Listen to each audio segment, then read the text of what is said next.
경기도 지역 제일 싼 아파트 30평대 기준으로 조사했습니다. 조건은 300세대 이상이며 현재 등록된 매물 중 2억 5천만원 이하입니다. 바로 18개 아파트를 소개하겠습니다. 먼저 2억 4,900만원 아파트입니다. 화성시 기안동에 위치한 광도 와이드빌 아파트입니다. 단지 아래쪽에 중학교, 이마트가 가까우며 오른쪽 편에 기안초등학교가 있습니다. 잠시 주변 환경을 살펴보도록 하겠습니다. 아파트 정문에서부터 기안초등학교 입구까지 도보로 약 20분 걸립니다. 그리고 아파트 정문에서부터 오목천역 2번 출구까지는 도보로 35분 걸립니다. 여기는 812세대 15개 동이며 2002년도 준공됐습니다. 나온 매물수는 9개이며 현재 34평 2억 4,900으로 나왔습니다. 105동 3층에 나왔습니다. 최근 거래를 보면 13층 2억 5천에 거래된 걸 확인할 수 있습니다. 작년 12월에는 2억 6,600으로 거래됐네요. 다음은 안성시 공도읍에 위치한 아파트입니다. 바로 공도 KCC 스위첸 아파트입니다. 단지 앞쪽에 중학교, 고등학교, 왼쪽 편에 초등학교가 위치합니다. 여기 아파트 정문에서부터 초등학교 후문까지 도보로 14분 걸립니다. 아파트 정문에서부터 하나로마트 본점까지는 자동차로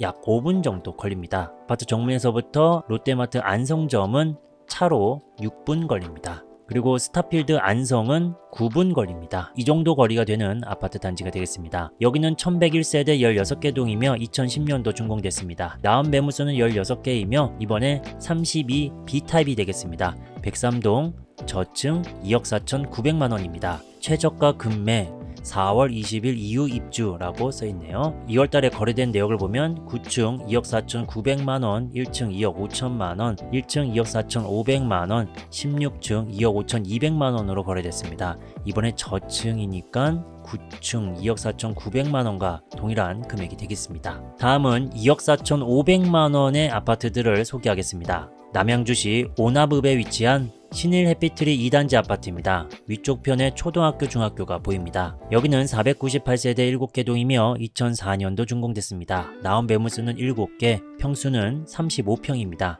201동 2층이 2억 4,500만원입니다. 최근 거래는 없고 작년 11월에 9층이 2억 7,800으로 거래됐습니다. 다음 아파트입니다. 화성시 기안동에 위치한 기안마을 풍선 신미주 아파트입니다. 단지 아래쪽 초등학교, 왼쪽엔 홍익대학교 4차 산업혁명 캠퍼스, 그리고 주변에 학교들과 이마트가 저 멀리 보이고 있습니다. 여기는 1164세대 20개 동이며 2004년도 준공됐습니다. 나온 매물수는 25개이며 평수 32평입니다. 117동 2층이 2억 4,500만원입니다. 최근 거래가 많이 있습니다. 7층 2억 8천, 11층 2억 5,400, 지금 2층이니까 자 4층 볼까요? 2억 5천, 1층은 2억 4천으로 거래됐습니다. 1층 4억 5천보다 500 더 비싼 2층이 현재 나왔다라는 걸 확인할 수 있습니다. 다음은 2억 4천만원 매물이 나와 있는 아파트 확인하겠습니다.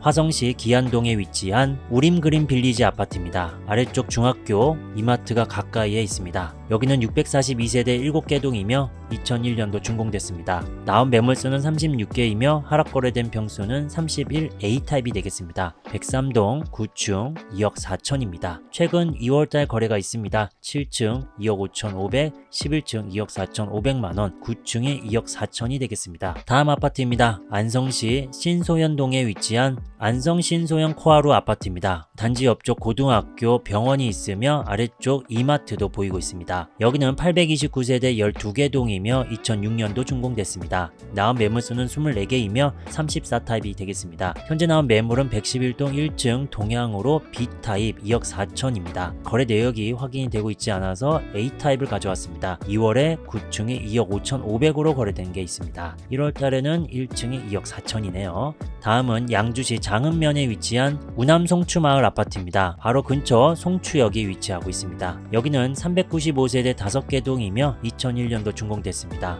현재 나온 매물수는 8개이며 34평이 되겠습니다. 103동 1층 2억 4천으로 나왔습니다. 최근 거래는 없습니다. 작년 9월에 3층이 2억 7천입니다. 6층 2억 8,500만원. 이 금액보다는 금액이 낮아졌는데 조금 더 내려오면 좋을 것 같은 생각이 좀 듭니다. 다음은 의정부시 용현동에 위치한 신도 10차 파크힐타운 아파트입니다. 근처 어룡역, 송산역이 있고 초등학교도 있습니다. 여기는 613세대 6개 동이며 2001년도 준공됐습니다. 나온 매물수는 8개이며 현재 나온 매물 30평입니다. 106동 3층 2억 4천에 나왔습니다. 금매라고 써 있습니다. 최근 거래는 현재 없습니다. 2021년 7월 17층이 3억으로 거래된 내역입니다. 이 금액보다는 훨씬 더 저렴하긴 하네요. 하지만 이 아파트 2억 이하였던 거래들이 많았기 때문에 더 내려가야지 좀 거래가 되지 않을까라는 생각이 듭니다. 다음은 파주시입니다. 파주시 조리읍에 위치한 그린시티 동문 아파트입니다. 아파트 오른쪽에 초등학교가 위치합니다. 여기는 1759세대 33개의 동이며 2000년도 준공됐습니다. 나온 매물수는 11개이며 오늘 소개하는 평수는 32평입니다. 205동 중간층 2억 4천에 초급매로 나왔습니다. 최근 3월에 13층 2억 4천으로 거래가 됐기 때문에 역시나 계속 2억 4천이 등록이 되어 있는 것 같습니다. 다음은 용인시 저인구 고림동에 위치한 예원마을 코하루 아파트입니다. 여기는 408세대 7개 동이며 2004년도 준공됐습니다. 나온 매물수는 11개이며 오늘 소개하는 평수 32평입니다. 103동 2층, 104동 13층의 금매로 2억 4천에 나왔습니다. 최근 거래 2층 2억 3,700 거래가 있습니다. 1월에는 5층 2억 5,800입니다. 조금씩 금액이 낮아지고 있는데 과연 거래가 될지는 지켜봐야 될 것 같습니다. 2억 4,900만원에서 2억 4천만원까지 10개 아파트를 확인했습니다. 이제 남은 8개 아파트를 공개하겠습니다. 그 전에 정리하느라 고생했다 싶으면 좋아요 한 번씩 부탁드립니다. 다음은 2억 3천 매물이 있는 아파트를 소개하겠습니다. 광주시 문형동에 위치한 오포 우림 퓨전빌 아파트입니다. 소개되는 평수 33평입니다. 105동 2층 금매로 2억 3천에 나왔습니다. 최근 거래는 있었습니다. 10층, 10층 2억 2,900, 2억 3천에 거래됐습니다. 다음은 2억 2천만원 매물이 있는 아파트 소개하겠습니다. 파주시 조리읍에 위치한 성원 아파트입니다. 위쪽에 초등학교가 보입니다. 여기는 347세대 2개동이며 1997년도 준공됐습니다. 나온 매물수는 7개이며 오늘 소개하는 평수 33평입니다. 101동 8층에 2억 2천으로 나왔습니다. 최근 거래는 없고 작년 11월 4층 2억 3,700 거래가 있습니다. 이 금액보다는 더 낮게 매물이 현재 나왔습니다. 이번에도 역시 파주시 조리읍에 위치한 성호 2차 파크힐 아파트입니다. 오른쪽 중학교, 고등학교, 왼쪽에 초등학교가 위치합니다. 여기는 367세대 6개 동이며 2001년도 준공됐습니다. 나온 매물수는 12개이며 오늘 소개하는 평수 33평입니다. 104동 4층 2억 2천으로 나왔습니다. 관리비 10만원 이하라고 표기도 되어 있네요. 최근 거래 2월에 15층 2억 5천으로 거래됐습니다. 15층보다는 층수가 낮고 3천만원 더 저렴하게 현재 매물이 등록됐습니다. 다음은 2억 1천만원 매물이 있는 아파트 소개하겠습니다. 안성시 당황동에 위치한 대우 1차 아파트입니다. 아래쪽 이마트가 가까우며 위쪽 고등학교, 병원이 위치하고 있습니다. 오른쪽엔 초등학교, 중학교도 있습니다. 여기는 762세대 8개 동이며 1993년도 준공됐습니다. 나온 매물수는 6개이며 오늘 소개하는 평수 30평입니다. 106동 1층, 106동 저층에 2억 1천만원으로 나왔습니다. 최근 거래 2월 9층 2억 2,400만원입니다. 이 금액보다는 더 낮지만은 1층 저층이기 때문에 크게 차이는 나지 않다고 보여집니다. 다음은 안성시 공도읍에 위치한 송정 그린빌 아파트입니다. 위쪽 롯데마트, 롯데시네마, 왼쪽 초등학교가 있습니다. 여기는 860세대 11개 동이며 2001년도 준공됐습니다. 현재 나온 매물수는 21개이며 오늘 소개하는 평수 34평입니다. 많이 매물이 등록되어 있습니다. 108동 3층, 106동 중간층, 103동 19층, 106동 15층에 2억 1천만원으로 나왔습니다. 이렇게 매물이 경쟁을 하면은 2억 500, 2억 그 이하로 거래될 수도 있습니다. 그 이유는 2월 달에 5층이 1억 6,500으로 거래가 됐기 때문에 이 금액은 현장에서 더 낮아질 가능성이 높습니다. 다음은 2억 원 매물이 있는 아파트입니다.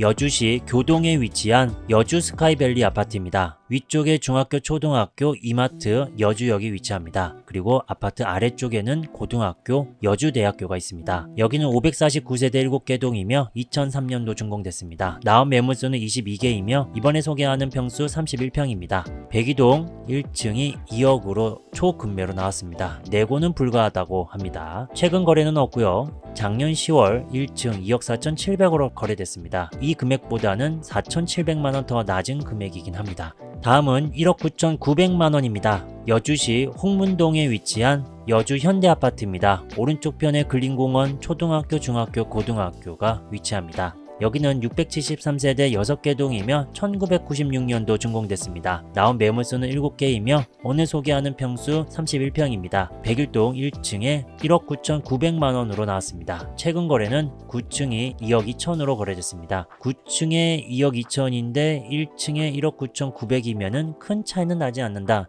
라고 느껴집니다. 과연 거래가 될지 아니면 더 낮은 금액으로 매물 등록이 될지는 지켜봐야 될 것 같습니다. 다음은 파주시 조리읍에 위치한 송촌 토파즈 아파트입니다. 여기는 552세대 4개 동이며 1998년도 준공됐습니다. 나온 매물수는 11개이며 오늘 소개하는 평수 30평입니다. 103동 11층에 1억 9,900으로 나왔습니다. 로얄층에 전망 좋은 금매라고 나왔습니다. 최근 실거래는 5층 2억 1,300만원, 22층 2억 3,300으로 거래됐습니다. 이 금액보다는 더 낮은 금액이 되겠습니다. 지금까지 최근 경기도 제일 싼 아파트 30평대 기준으로 살펴봤습니다. 1억 9,900만원까지 나온 아파트가 소개됐습니다. 분명 기준금리 인상의 성장과 물가 둔화 영향은 작년 하반기부터 나타나고 있습니다. 정책 시차를 고려할 때 실물 경제 둔화 영향은 올해 더 크고 충격적으로 나타날 것입니다. 어떤 사람들은 부동산 바닥이 왔다며 매수를 하거나 부추기는 상황을 볼 수 있는데 그렇게 단순하게 접근할 수 있는 상황이 아니라고 봅니다. 높아진 금리 수준과 주택가격 하락 기대 심리, 주택경기 순환주기 등을 고려할 때 올해 주택가격은 추가 하락할 것으로 예상합니다. 서울 송파 잠실동에 있는 잠실주공 5단지에 실거래 가격이 가파르게 내려갔다가 반등했다고 합니다. 강남권 또는 입지 깡패 소수 아파트가 반짝 반등했지만 이건 1차 하락 후 발생한 데드캣 바운스입니다. 집값 낙폭이 큰 상황에서 15억 원 초과 아파트 대출 허용 등의 정부 규제 완화와 이사철 수요 발생으로 거래량 증가 그리고 반짝 반등 현상이 된 겁니다. 금리 인상과 경제 불안은 여전하기에 올해 2차 하락 후 잠잠해질지 아니면 3차 하락까지 전개되어 2024년까지 계속될지 지켜봐야 됩니다. 만약 2025년 과거처럼 반등을 시작한다면 그 전에 매수 타이밍을 잡아 내 집 마련을 해야 되며 2025년 이후에도 일본처럼 L자형 장기 침체로 간다면 계속 싼 집이 나올 겁니다. 장기 침체 속에도 일부 투기 세력과 이에 동승한 재테크 세력이 활기를 띈다면 원래 자신의 가치로 돌아가는 아파트가 다시 버블 둘러싸여서 상승하게 됩니다. 하지만 이보다 더 큰 문제는 국가 생존 위기입니다.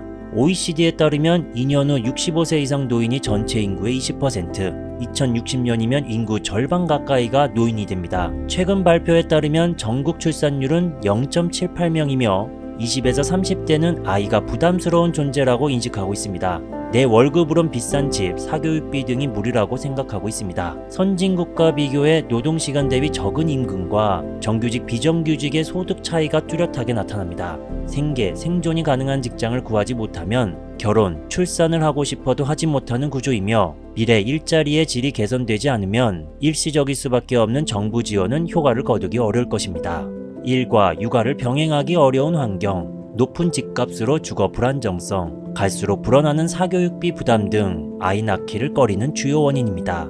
윤석열 대통령은 8일 정부와 저출산고령사회위원회에서 국민이 체감할 수 있는 과감하고 확실한 저출산 대책을 마련하라라고 주문했습니다. 중장기적인 계획을 세우지 못한다면, 근본 원인을 잡지 못한다면 바닥 모를 저출산의 대한민국은 물 없는 호수이며 바퀴 없는 자동차일 것입니다. 이와 함께 부동산 정책도 확실하게 해놔야 됩니다. 부동산 투기로 부를 누릴 수 있는 나라에선 더 이상의 발전은 없을 것입니다. 은행에서 대출을 받아 아파트만 사놓으면 되는데 갭 투자 여러 채를 하면 되는데 힘들게 일해서 돈 벌고 끊임없이 아이디어를 창출하며 사업을 뭐 하려 하겠습니까? 너나 할 거 없이 누구나 대출 받아서 집을 사고 더 이상 도전적이고 진취적인 창작 활동을 하지 않을 것입니다. 물론 부동산 관련 경험과 지식을 통해 사업을 하고 책을 쓰며 강의를 하며 사는 것도 진취적이며 창작 활동이라고 볼 수 있습니다. 하지만 부동산 투기에 관한 강력한 제도 장치를 마련하지 않는다면 다양한 분야에서 고군분투하며 일하는 사람의 미래는 결국 경쟁력을 잃은 대한민국 땅에서 서서히 사라지게 될 것입니다. 더 이상 삼성과 현대 같은 기업은 나오지 않을 것이고 빚으로 판을 키운 부동산 거품이 터지게 되면 그 위기는 현실로 찾아오게 될 것입니다. 강력한 제도 장치와 국민의식의 변화를 통해 투기가 아닌 열심히 일하는 사람만이 잘 살 수 있는 나라가 되어야 하겠습니다. 제발 급하지 않다면 기다리세요. 제발. 흔들리지 말고 삶의 의미를 깨닫고 다양한 행복을 누리며 함께 성장하는 삶을 살기 바랍니다. 끝까지 이야기 들어주셔서 감사합니다. 다음 새로운 영상으로 찾아뵙겠습니다.